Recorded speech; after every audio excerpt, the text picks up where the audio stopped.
Hello students, welcome to our YouTube channel. आज हम पढ़ने वाले हैं डिफरेंशिएशन, है ना। और उसमें हम पढ़ने वाले हैं question based on chain rule. इससे प्रीवियस 2 क्लासेस में हमने पढ़ा फॉर्मूलेस पढ़े एंड मल्टीप्लिकेशन मेथड पढ़ा, डिवाइड रूल पढ़ा, मल्टीप्लिकेशन रूल, डिवाइड रूल। उससे पहले हमने उसका बेसिक पढ़ा, फर्स्ट प्रिंसिपल भी पढ़ लिया है पिछले 2 वीडियोज़ में। तो आज हम डिस्कस करने वाले हैं question based on chain rule. अब चेन रूल के क्वेश्चन किन फंक्शंस पर अप्लाई होते हैं, है ना। ऐसे कौन से फंक्शन हैं जिन पर चेन रूल ही लगाएंगे तभी वो सॉल्व होंगे। तो ऐसे फंक्शंस को हम कहते हैं कंपोजिट फंक्शन। क्या कहा जाता है इनको? Composite function. Okay, composite functions होते क्या हैं? लाइक 2 फंक्शन हैं f and g. These are 2 functions such that f g x. Okay, तो इस तरीके के फंक्शन जिसमें फंक्शन के अंदर फंक्शन होता है उसको हम कहते हैं कंपोजिट फंक्शन। और कंपोजिट फंक्शंस का डिफरेंशिएशन करने के लिए ही हम चेन रूल का यूज करते हैं। क्लियर? जैसे मैं कहूँ कि एक फंक्शन है y is equal to log cos x square. Clear? तो यहाँ पर 3 फंक्शन है, एक लॉग एक्स का, एक कॉस का और एक एल्जेब्रिक, मतलब लॉगरिथमिक, ट्रिग्नोमेट्रिक और एल्जेब्रिक। 3 फंक्शनों से मिलकर ये y फंक्शन बना हुआ है। क्लियर? तो मैं f x is equal to ले लेता हूँ log x, okay, and g x में ले लेता हूँ cos x, and h x में ले लेता हूँ एक्स स्क्वायर। क्लियर है? चेन रूल में होता क्या है? चेन रूल में होता है कि हम ये हर एक फंक्शन का अलग अलग डिफरेंशिएशन करेंगे। क्लियर है? जैसे ये फंक्शन कुछ इस तरीके से बनेगा, F G H x. Clear? तो यहां पर अगर हमें इसका डिफरेंशिएशन करना होगा तो सबसे पहले हमारा f का होगा, तो f का differentiation with respect to x, y का तो dy अपॉन dx, f का हो जाएगा f डैश। डिफरेंशिएशन को f डैश से डिनोट करेंगे, f के डिफरेंशिएशन को, फिर उसके बाद g, उसके बाद h x, ये पूरा फंक्शन एज इट इज। उसके बाद हम करेंगे किसका? g वाले का, तो हो जाएगा g dash h x। Clear? उसके बाद हम करेंगे h डैश x। मतलब हमें हर एक फंक्शन का अलग अलग डिफरेंशिएशन करना है। इस रूल को हम कहते हैं चेन रूल। तो जैसे हम यहाँ पर f डैश log x का फंक्शन है, तो log x का क्या होता है? 1 अपॉन एक्स। तो ये हमारा पूरा नीचे आ जाएगा डिवाइड में, मतलब जो रिमेनिंग पार्ट है यहाँ से लेकर यहाँ तक का, तो ये हो जाएगा 1 upon cos x square. Clear? फिर हम जी डैश का करेंगे, मतलब कॉस का, तो कॉस का होता है माइनस साइन, ओके, और एच एक्स कौन है? X square. फिर एच डैश एक्स का करेंगे तो एक्स स्क्वायर का कितना होगा? 2 आगे और एक पावर कम, तो 2x। क्लियर? तो साइन अपॉन कॉस हो गया 10 माइनस का 10x square into 2x। This is the answer.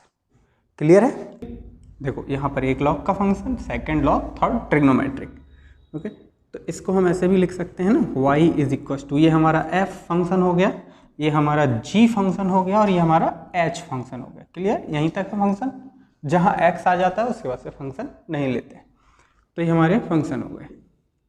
जब हम इनका डिफरेंशिएशन करेंगे, differentiate with respect to x, differentiate with respect to x, तो y का क्या होगा बेटा? dy upon dx।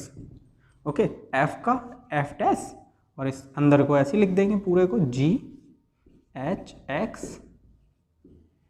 ओके, फिर चेन रूल में अभी f का हुआ है, अब किसका होगा? g का। फिर हम g का करेंगे तो g डैश एच एक्स, उसके बाद किसका होगा? h फंक्शन का, तो हो जाएगा h डैश x। क्लियर? तो अब देखें f डैश, एफ वाला कौन है? लॉगरिथमिक। लॉगरिथमिक का होता है 1/x, तो 1/x ये पूरा डिवाइड में आ जाएगा, है ना, तो ये हो जाएगा 1/log e sin x। Clear? ये हमारा पूरा GHX है। उसके बाद फिर हम g वाले का करेंगे, तो इसका होगा तो log का 1/x, तो 1/ और hx नीचे आएगा डिवाइड में, तो ये आएगा sin x। ओके, फिर हम करेंगे h वाले फंक्शन का, तो h' sin x का क्या हो जाएगा बेटा? cos x। तो ये हमारा हो गया cos/sin cot x/log e sin x। Clear है ये? नेक्स्ट क्वेश्चन है हमारा y is equal to e की पावर ax प्लस b। तो यहाँ पर देखेंगे ये हमारा एक्सपोनेंशियल फंक्शन है, उसके ऊपर पावर में हमारा एल्जेब्रिक फंक्शन है, तो हम इसको ऐसे रीराइट कर सकते हैं f, है ना, और उसकी पावर gx। क्लियर है? नाउ अब डिफ्रेंशिएट करेंगे, differentiate with respect to x। Clear है? तो डिफ्रेंशिएशन करेंगे तो क्या हो जाएगा? dy/dx f का f' और उसकी पावर gx ही रहेगी। क्लियर? ना फिर gx का होगा तो g'(x). अब हम देखें अलग अलग डिफ्रेंशिएशन इसका, तो f वाला फंक्शन एक्सपोनेंशियल है, एक्सपोनेंशियल फंक्शन का डिफ्रेंशिएशन d/dx e की पावर x का डिफ्रेंशिएशन e की पावर x ही होता है, तो यही का यही रहेगा, तो e की पावर gx कितना हो जाएगा? ax plus b। और g'(x) का जो ये हमारा एल्जेब्रिक फंक्शन इसका करेंगे, तो a कांस्टेंट है, x का 1 एंड b कांस्टेंट है, अलग टर्म है ये, और इसका कितना हो जाएगा? 0। तो ये हमारा आ गया a इंटू ई की power ax plus b। This is the answer. Clear है कॉन्सेप्ट? नेक्स्ट क्वेश्चन है हमारा y is equal to log 10 π/4 plus x/2। यहाँ पर देखो आपका पहला फंक्शन लॉगरिथमिक फंक्शन है, सेकंड ट्रिग्नोमेट्रिक है, थर्ड एल्जेब्रिक फंक्शन है ना। तो आप देखें इसको मैं अलग अलग लिखता हूँ, लॉगरिथमिक को मैंने f मान लिया, ट्रिग्नोमेट्रिक को g फंक्शन मान लिया एंड एल्जेब्रिक को h मान लिया। क्लियर? तो ये हमारा कंपोजिट फंक्शन है, और कंपोजिट फंक्शन में चेन रूल लगता है, हमने अभी पढ़ा। तो dy/dx differentiate with respect to x, तो f का होगा f' पहले एक का होगा एज इट इज पूरा, फिर हम g वाले का करेंगे तो g का g'(hx), फिर हम hx का करेंगे तो h'(x). क्लियर? अब देखें लॉगरिथमिक फंक्शन का log x का 1/x, तो 1/ में ये पूरा आ जाएगा, तो 1/ ये पूरा का पूरा पार्ट आ जाएगा, तो क्या है 10 π/4 प्लस x/2। क्लियर?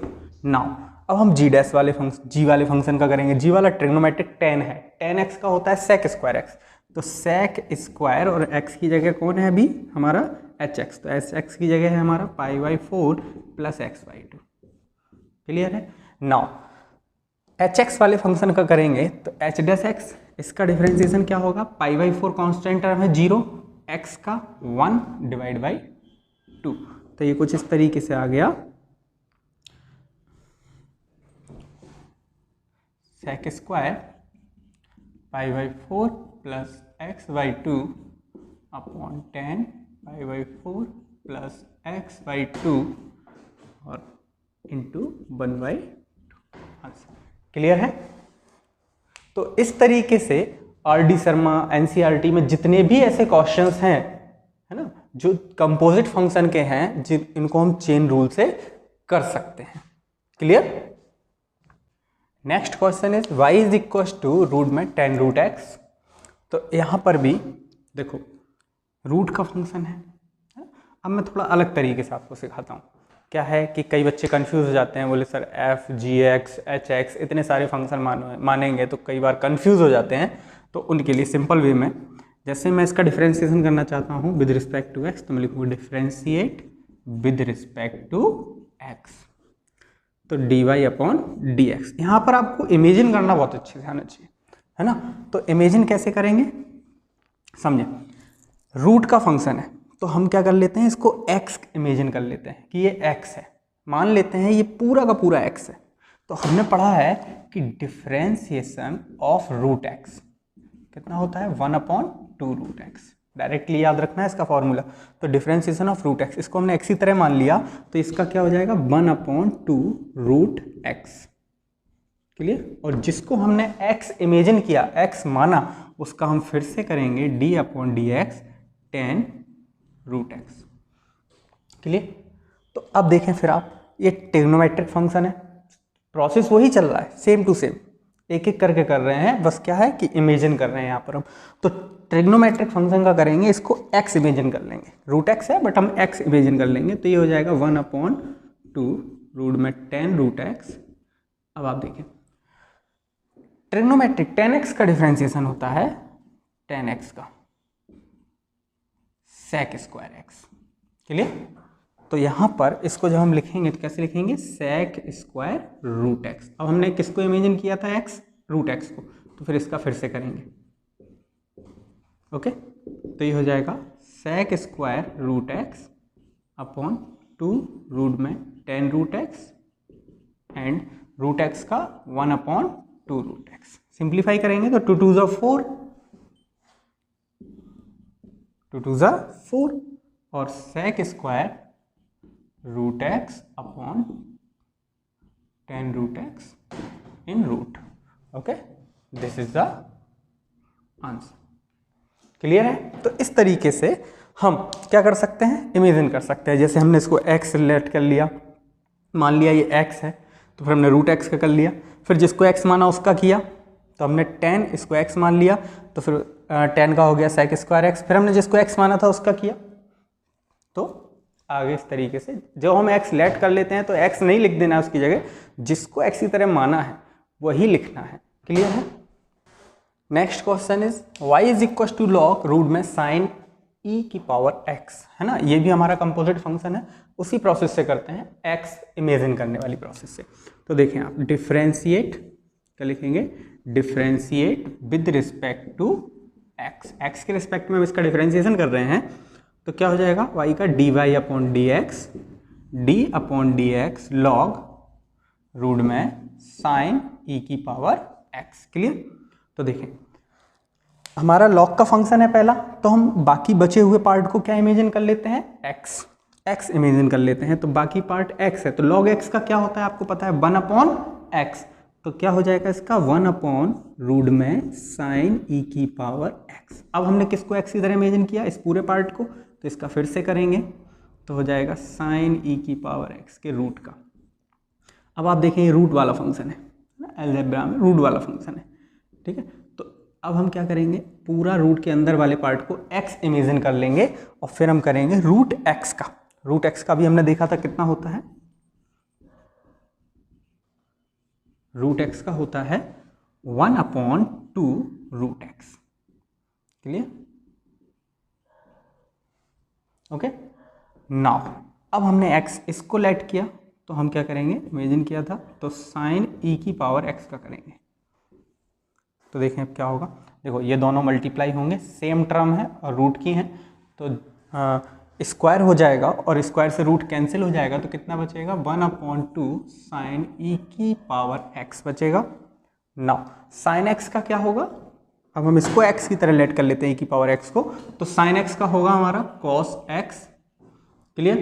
और फिर हम करेंगे जिसको हमने x की तरह लेट किया e की पावर x का, तो देखो cos अपॉन साइन, पहली बात तो ये cot हो गया है, cot e की पावर x अपॉन 2, और e की पावर x का e की पावर x ही होता है, हमने फॉर्मूले में पढ़ा हुआ है, तो ये हो गया हमारा e की पावर x cot e की power x upon 2। This is the answer. Clear है ना। तो इसी तरीके से हम और भी क्वेश्चंस जितने भी हमें दिए गए हैं एनसीईआरटी और आरडी में, उनको हम कर सकते हैं।